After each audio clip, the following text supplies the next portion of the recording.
A lot of people, I think, do kind of freak out and get in their own head when there's stressful things. Oh my God, oh, what did you tell? And what's the story? Oh, and how? No, you just gotta see what a problem is. You gotta come up with a plan or a solution, and then you gotta execute it. If somebody's in a crisis, I don't know, you just gotta try to help somebody. You gotta try to figure it out. And, you know, in your case, you were begging for help.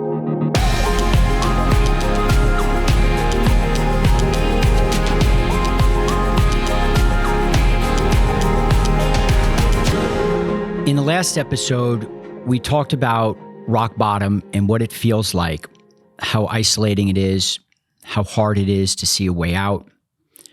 But the truth is, when you're in that moment, sometimes the difference between life and death is one thing, whether someone picks up the phone. For me, that person was Adam. June 2020, I was laying on my garage floor, spiraling, convinced there was no way forward. I was 50-50 on whether I would even try. At that moment, I did the only thing I could think. I called Adam, and he answered. What happened next wasn't some perfect Hollywood moment. Although my escape to rehab felt like James Bond, it wasn't some grand intervention. It was one person showing up for another. Adam stayed on the phone with me. He searched for rehab centers on the web while also trying to keep me comforted.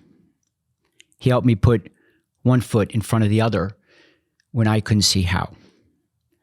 This episode is about taking that call. What it looks like when someone you know is at their breaking point and how you can actually help.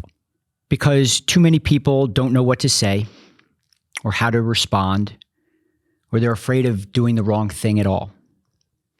But the truth is, showing up imperfectly is better than not showing up at all. And so today I want to introduce you to Adam, the friend who answered.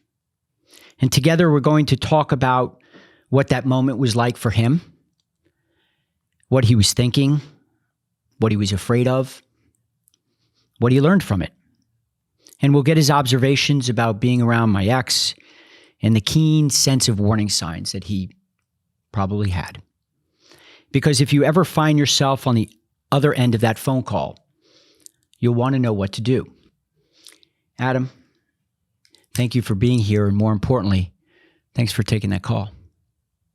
You're welcome. Do you remember I called you on that garage floor and, I tell you I'm broken. I'm done. I don't know how to stop. And you didn't hang up. You stayed on the phone with me. Can you take me back to that moment? Your memory is probably better than mine about it. I do remember, obviously, the call and everything that transpired, but the exact words I couldn't really tell you. What I can tell you is that you were in a very bad place, dark place. You were feeling very desperate and you needed help. So you had really no experience in this area. You don't have addiction in your own side, but yet somehow... Maybe, no, that's not 100% true. I have my own addictions, but not necessarily drug or alcohol. I'm good with that, but I maybe have a Twinkie addiction. But whatever, I think I've kicked that. Well, I hadn't kicked my addiction at that point, right? And you just had this ability, this awareness of what I needed, right? So you knew that I needed access to a phone because I was an owner of a company, that I couldn't just go into a place where we'd be shut down for 30 to 60 to 90 days. Mm-hmm. And you didn't just give me a number, right? So you're on the web, you're looking, and you actually even three-wayed me in to a woman named Rebecca who answers the phone from this rehab that you found, and you made sure that I was heard. And so why Chapters? Why California? Do you remember your suggestions and your gut feeling at the time? Well, first of all, I like to shop, so it was probably like a little online shop. And I probably said, well, if you're going to go to rehab, you're not going to go to Wyoming or, or North Dakota. Let's go someplace nice, right? If you're going to try to get better, let's try to find a good environment. So we probably discuss someplace warm, maybe Miami, maybe California.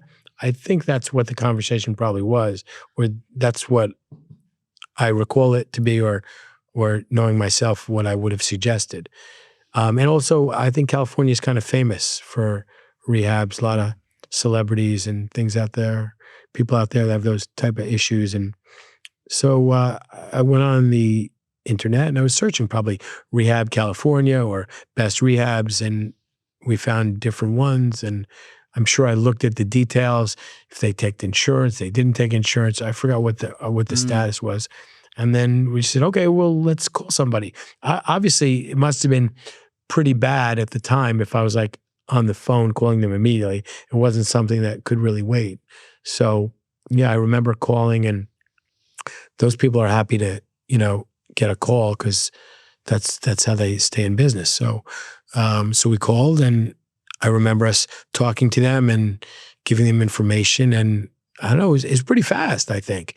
I'm not sure how long we were on the phone for before we kind of had like something booked. Yeah. But I think we booked it pretty quickly. Was there sort of this checklist you talked about, insurance and warm weather and reputation for rehabs? Somebody listening to this who may be on your side of it, trying to help someone else. Is there any suggestion on even, how to walk through that call? Well, I mean, I guess before you get on the phone, you'd probably want to do a little research and look up maybe the reputation. You could do a Google search and people will come up. It's not based on how good they are. It's based on their Google ranking or their, how good their search engine optimization is. So, you probably want to take a look and see what pops up, and then maybe go and look for reviews of those places, see if, they seem reputable, what if they're independent reviews, not necessarily what's on their website, maybe if there's complaints against them, or, do a little research. Yeah, somebody could put some nice pictures up and nice testimonials, but I guess you want an independent opinion. But it was kind of like a crisis thing. So we weren't like, okay, let's shop around, take a few weeks. We were like, this was like kind of 911 type situation. Totally. From what I remember. Totally. So we just wanted to get you someplace that could, help you. And so we went down a checklist, and it seemed like a good place, and I think it worked. So I guess we did the right thing. Yeah. And I if I recall, it was a weekend. I think it was a Saturday, and they also answered the phone, right? So they had an intake similar to, injury law firms you and I work at. And, they were professional in onboarding that. And I think that you really talked to them for me. Yeah. And you're just like, Judd, go grab your wallet. I need you to, they need your insurance information. They need, it was like, you were just asking me questions, which, those very little sort of directions I could follow at that point. Right. I wonder, did it come out of nowhere for you? Because you had just recently, it was during COVID, and so we were all shuttered down, but you had come to my home, with your incredible gold Lamborghini, and my kids were enamored by it and hanging out with them and stuff. But you were also around my ex, you were around me, and so and you knew sort of what was up with my ex and myself in the coming weeks. So did this come out of nowhere for you? Did you see warning signs? Warning sign, yeah, like from 1,000 miles away. Yeah, you had your issues, you've always been a good person, but you had your issues, your demons, whatever you want to call it. And I think when I went to visit you, it was at Rumson. Yeah, at the house. It was strange. Yeah. Yeah, because, you were acting a little bit different. You were super paranoid. Mm-hmm. You were worried about some things. There's things about like, I forget what it was, train whistles and like, people following you, whatever. It was all sorts of crazy. Some stuff might have been based in reality, as we've talked about, and some stuff was maybe a little bit paranoia. When you're high or getting high, like reality can be distorted. So it was definitely, you were like off the rails, like Looney Tunes, but it just seemed a little bit strange, So yeah, I mean, again, some people have a better way of hiding it or masking it or high functioning. Like you were like a high functioning, for lack of a better word, addict. So yeah, totally. you could fool people. I mean, I knew something was a little bit up, but even I was like, all right, maybe there are people from, another planet, in the backyard or whatever you were saying. Yeah, we were losing our minds. Yeah. Really. I remember that. I mean, psychological safety was out of the picture at that point. And her and I were both, the reality gets distorted. You don't know what's real and what's not. Yeah. And for family and friends who may say, well, what are those warning signs? What would you say?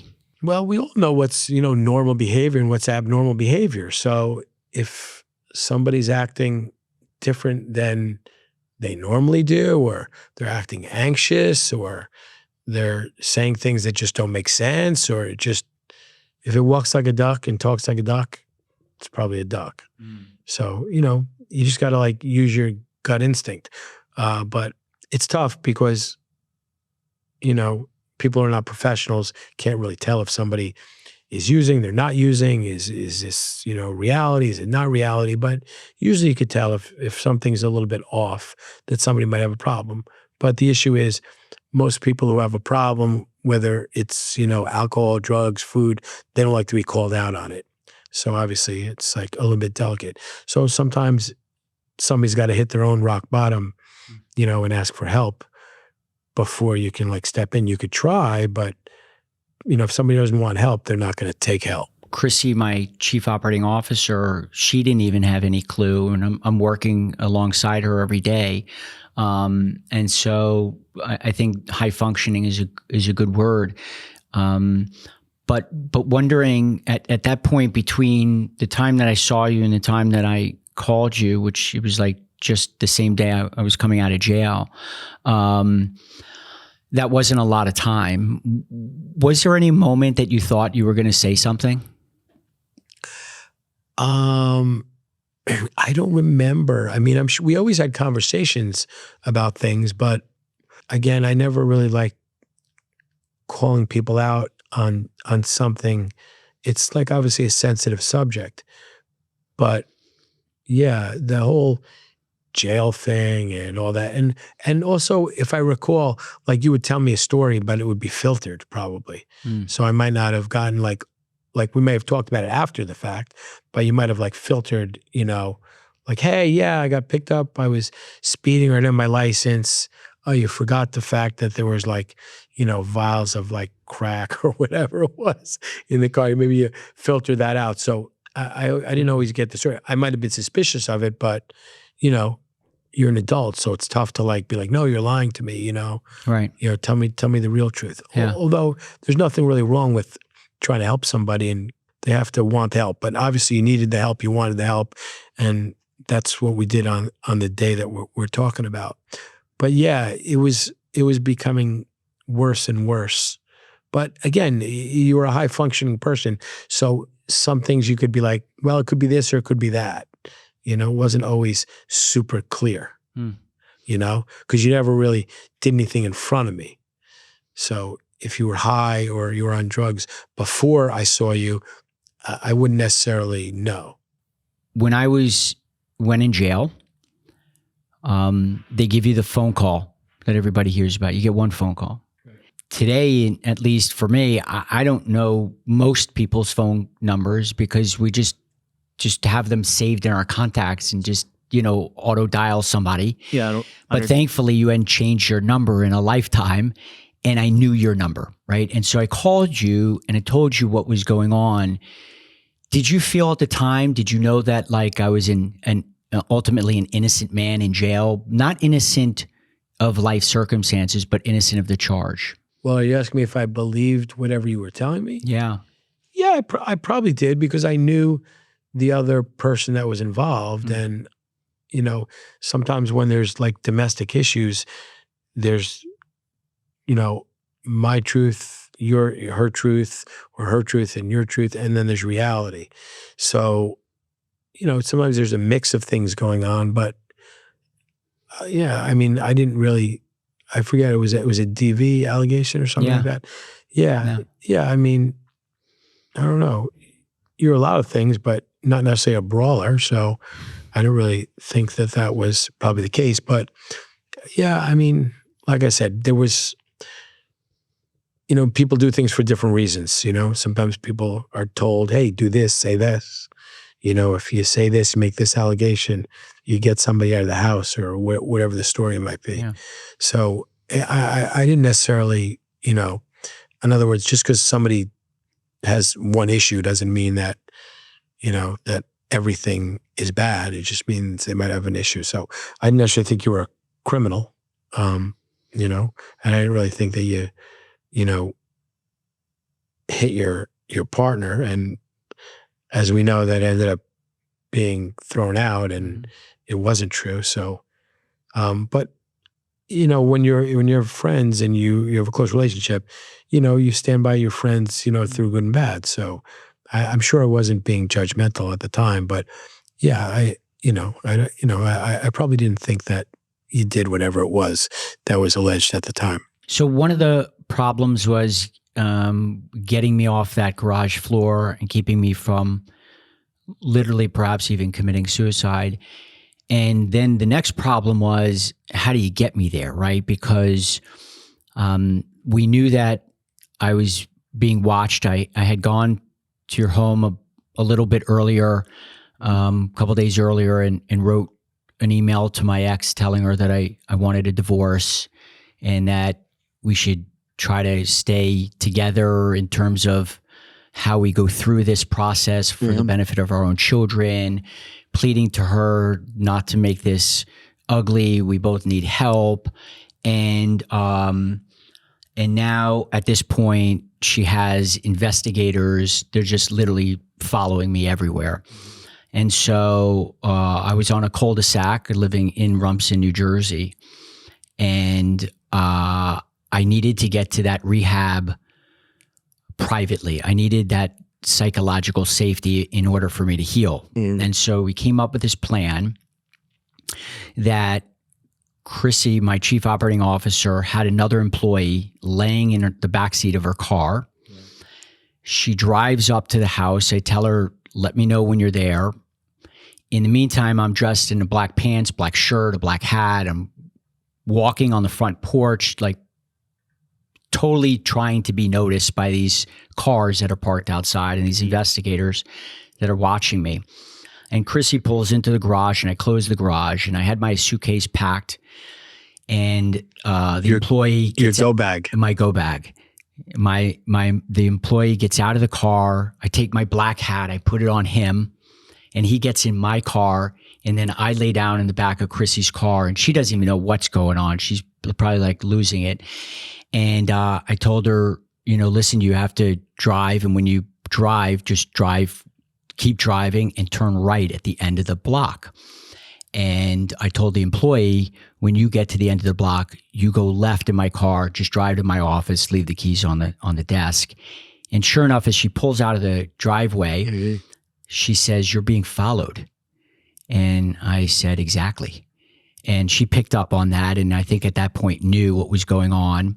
And the employee pulls left, and the investigators follow my car, just like the plan had hoped to work. That was a pretty good plan. Yeah, it was. And then Chrissy, you hatched that plan, I think, right? Well, I did. See, even in your altered state, very crafty. It was. And then Chrissy drove me to an executive airport where I had a private jet waiting for me because I had to be wheels up before they get the tail number and knew where to track me and to go. And then I'm wheels up, and I know that I stopped into Florida first to have my boat, meet up with my boat because there were some items on my boat that I wanted. And my ex had put a tracker on that boat. Right. And Luby, the boatmate who was working the yacht at the time, Legendary Luby, saw that on the engine when they came in and put it on, and then got rid of the tracker, and they were able to move the boat from Ocean Reef and Key Largo up to West Palm. I think we should make a movie out of this. Right? Yeah, so he gets rid of the tracker. The boat gets moved to West Palm. I fly into West Palm. We put the tracker on a porpoise and it went out to sea. And I think they're still following that dolphin. Right? They probably are. From there, I flew to California. So I pulled off this greatest escape, right? And no one in the entire world knew where I was except for you and Chrissy. And there were a lot of people looking for me. They would come to the office and play like they were clients needing to look for me and hire me. They were trying to serve me. And so, and so that night though, the first night before I checked into rehab was absolutely brutal. I was coming in Florida. Yeah, I was. That I remember pretty well. I was withdrawing. You were still there, talking to me on the phone through it all, providing compassion. You never hung up, and I remember. I mean, I was in the pain that I was in was so significant. Physical pain. Physical pain. Absolutely. Yeah, withdrawal pain. Yeah, withdrawal. My body was just aching. Right. And you said to me, "Take a photo." Take a video and don't forget this version of yourself. And I took that video and I actually use it in my keynote speaking when I talk about the feeling of being broken, but we're not broken. That's just a narrative and belief. Why? Do you remember telling me that? And what was that about? I have a lot of great ideas. It must have been just one of my great ideas. That maybe I thought that if you took that video to kind of remember, how you were feeling and how you looked in your worst moment, that would be a good reminder if you ever were going down the wrong path to watch that again, to kind of keep you from straying, kind of like, you got to remember where you came from type thing.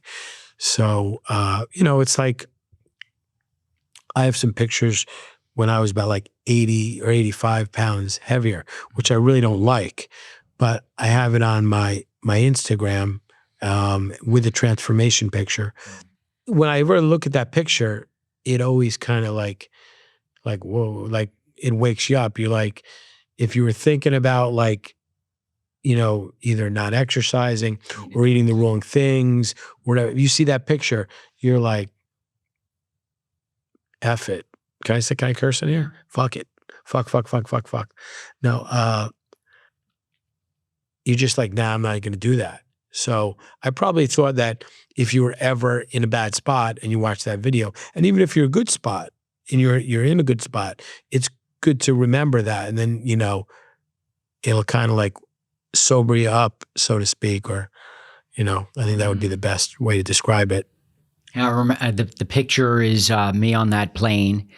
I had my head shaved. I remember I had still like a sort of a scar on my forehead because I walked into the glass shower door that night before morning. And all those hours blend together when you're doing crystal methamphetamine, and I didn't even see the shower door when I was walking to the bathroom, and it's the eyes, right? They say the eyes tell the picture, and when I look into those eyes, just like when you see yourself in your before and after, and your transformation is just as remarkable and amazing, and of what it takes to get there.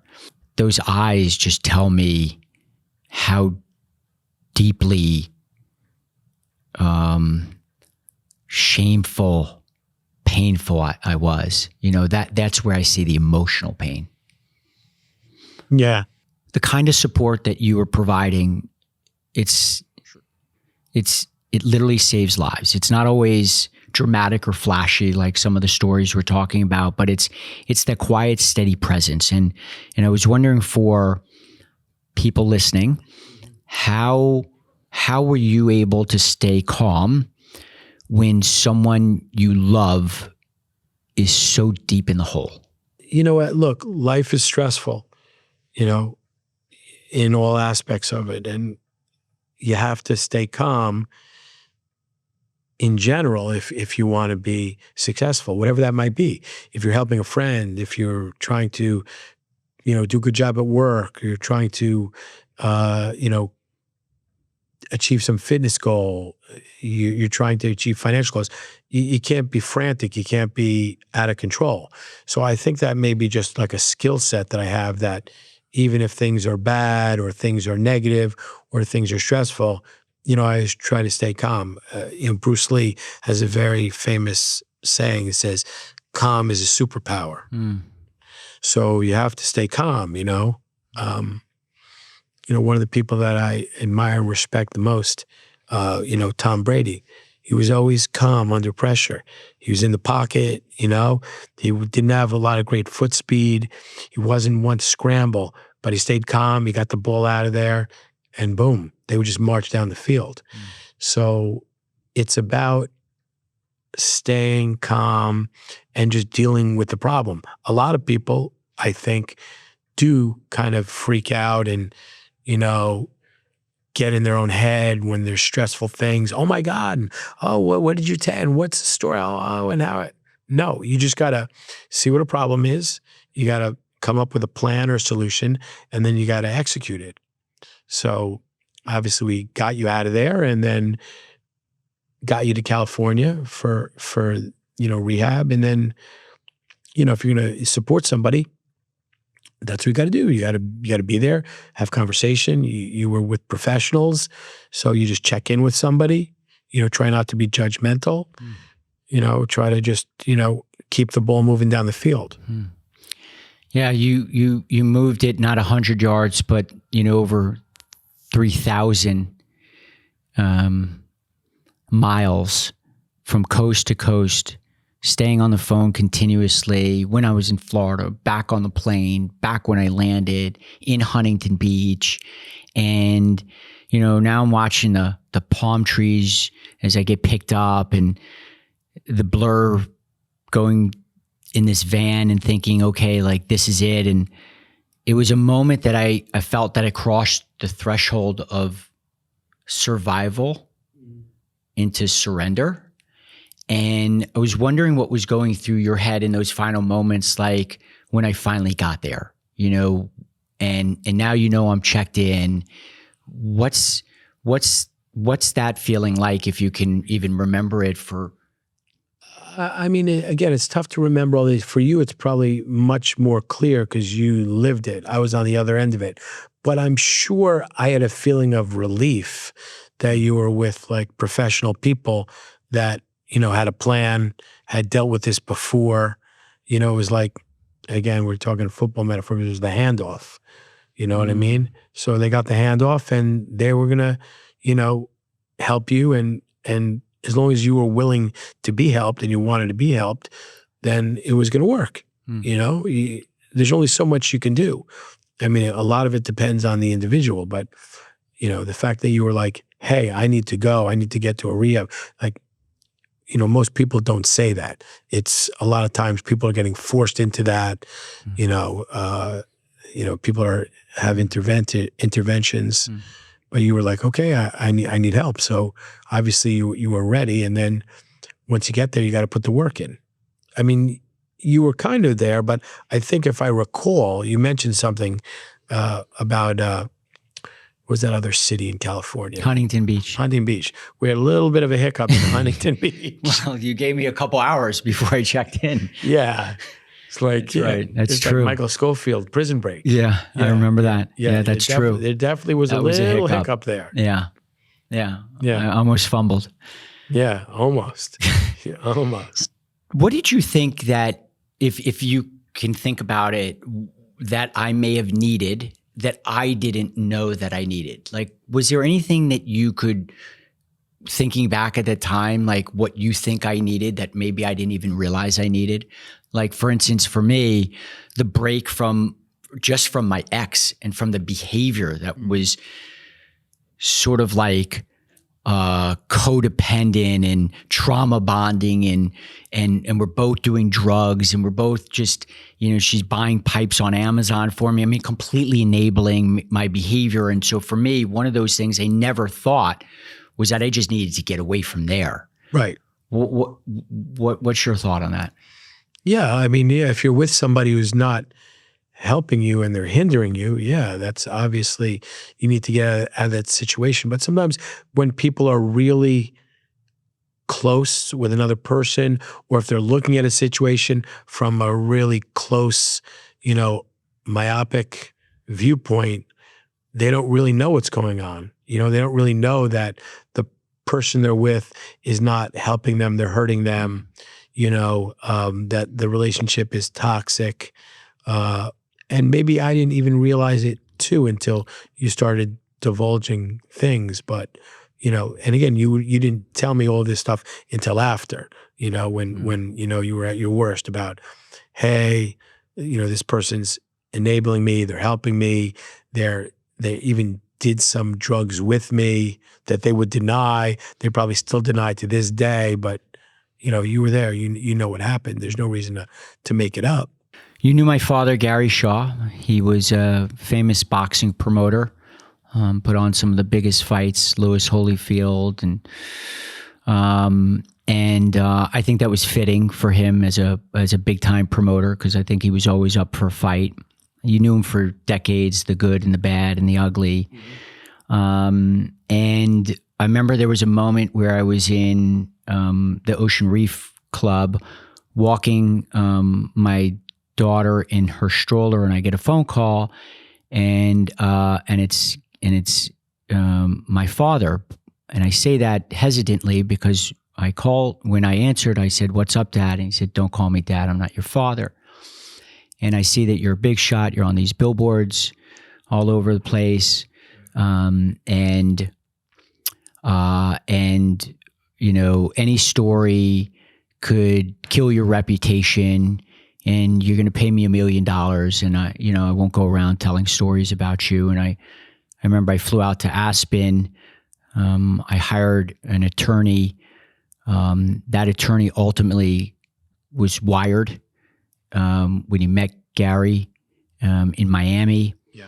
Unbeknownst to Gary, and he thought he was negotiating on my behalf, and now we have him for extortion. And ultimately, Gary acknowledged that in a deposition later on. But my own, the fact that he really attempted to extort me. Mm-hmm. From your perspective, how did you think that my relationship with my father played into any of this? Well, obviously, yeah, you had a very fucked up relationship, family relationship. I mean, it's not just your father. I mean, your whole dynamic growing up, the divorce, moving away from your mother, you have a stepmom, you have brother, stepbrothers, and all the relationships, your nuclear relationships were kind of fractured. So yeah, I guess we're all a product of our environment, and your environment and your upbringing, well, I can't speak to the details of it, only what I know about it, but it definitely wasn't normal, and it didn't seem like it was super healthy. And even your adult relationship with your father was strained, stressful, and not exactly healthy. I mean, a lot of people got along with your dad. I got along with your dad, but there was a different side to him and a different relationship that you had. And then eventually he kind of turned on me. You know what I mean? He was, talked bad about me, when I wasn't around and things like that. But, whenever he was a character, and, there was good parts and bad parts, but he was very, very angry, and super, judgmental and whatever. He had his own viewpoint on things, and it is what it is. He was a little bit of a, control freak. Yeah. When I came out of rehab, unbeknownst to me, and never in my wildest dream would I think of it. I went there to become the best version of myself, be better on myself, and I never spoke. I should say, I never hugged or kissed my children again. They were alienated from me. They would call you Uncle Adam. You knew them well, and they were told a side of a story. They were told things that they shouldn't have been told. They were way too young. We should never really make our children choose between parents. What was it like as my best friend to sort of watch me lose a piece of that by losing my kids in this process, and your observation of even me as a father when you would see me? If they were listening right now, what would you want my children to know? Well, I know it was and it is still as painful, but you kind of had no choice. I mean, the deck at that point was a little bit stacked against you. You were trying to get a divorce, trying to separate from somebody. Your wife at the time was kind of using the kids as leverage. I mean, I know you want to have a relationship with them, and I know that you care about them, but they're kind of being withheld. But, nothing stays the same.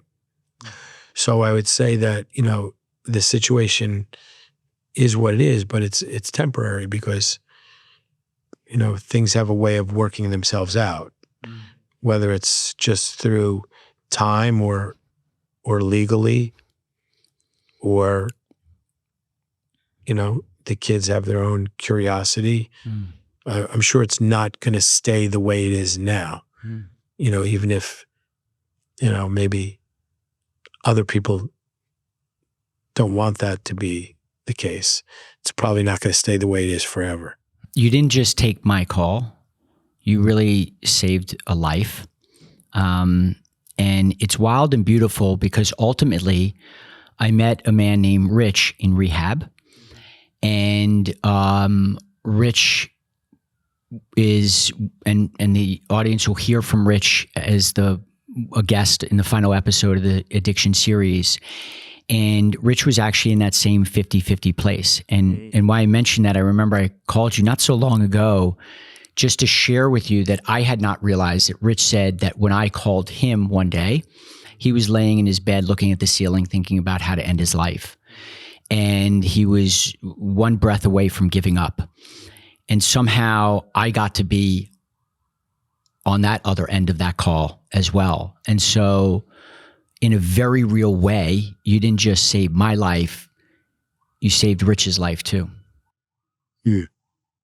To someone listening, who gets the same call from a friend, a brother, from someone hurting, and what do they say? What do they do? You didn't have a manual. Somehow you got it right. I'm here. I'm living proof. I'm sober.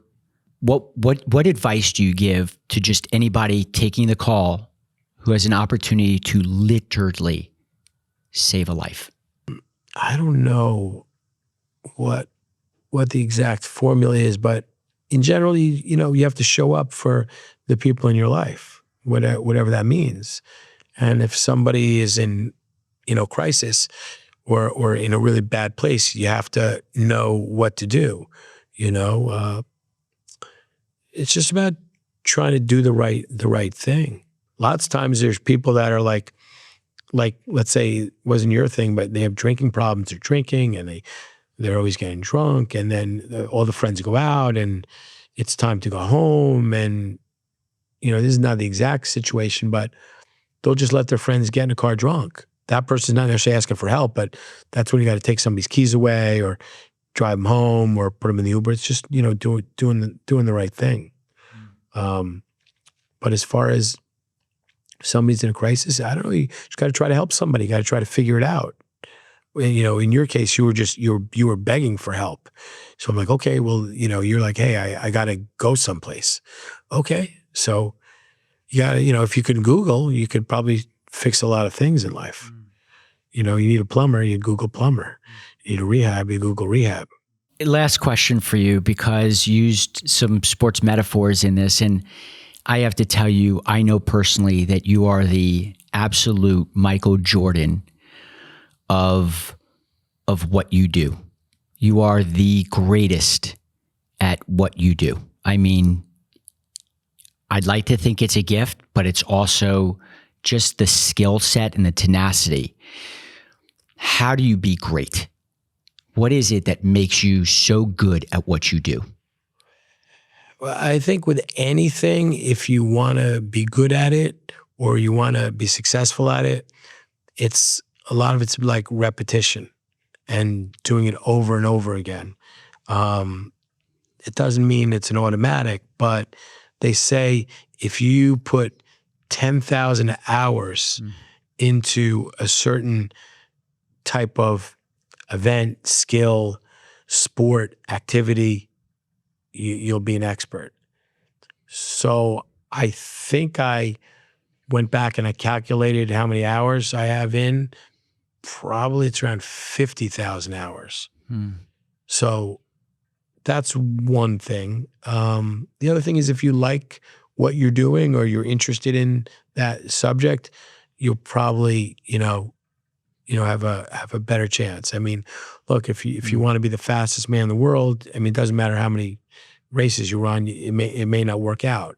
But there's a lot of things that you can become good at or excellent at, just by, as I mentioned earlier, you used to call Michael Jordan, and I appreciate that. But also, like, a couple of people have dubbed me TB12 or Tom Brady, not to be, too arrogant, although I am arrogant a little bit sometimes. I think his thing that he said is like, it's hard work, it's dedication, it's putting the time and effort in. You don't have to be the most skilled, best person, but through hard work, you can make it happen. Just, you know what? I think a word that describes me is relentless. I'm relentless. I'm like a dog with a bone for whatever it is I want to do. And that's how you get what you want out of life. I remember it was like, that's the feeling I had in rehab, working really hard at it, trying to get others to step up too. And you would daily say things like, I'm proud of you, stay with it, get healthy first, focus on you. I'll never forget that call. I'll never forget what you did. And I hope someone listening right now knows that all of us have an opportunity to be an Adam. And I mean that by just being able to be supportive and vulnerable and staying on the phone when someone is in their darkest hole. And that's how you save a life. So thanks for saving mine.